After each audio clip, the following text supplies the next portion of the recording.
बताड़ हो बतिया में अपना भूलवा बताड़ हो। काहे बाबू बोला सुना काहे के बाबू लुभा बताड़ हो बतिया में अपना भूलवा बताड़ हो। काहे करेला गुरूर तोह से बानी हम दूर बात बात में करेला दावा हो। ए सुना अब तोह के समोसावा अच्छा चांदी जावा के हो। हाँ अब तोह के खिया दी समोसावा चांदी जावा के हो। अरे मशहूर का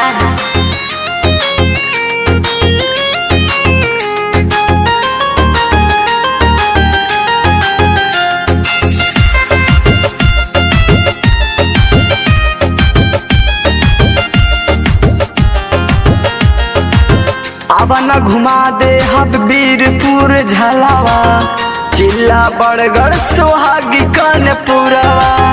ए बाबू तोहरा नियर बहुत देखनी हमके घुमैबा दम नइखे तोहरा।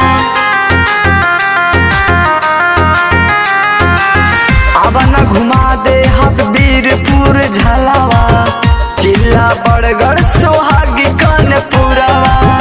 ए बाबू तोहरा नियर बहुत देखनी हमके घुमैबा दम नइखे तोहरा।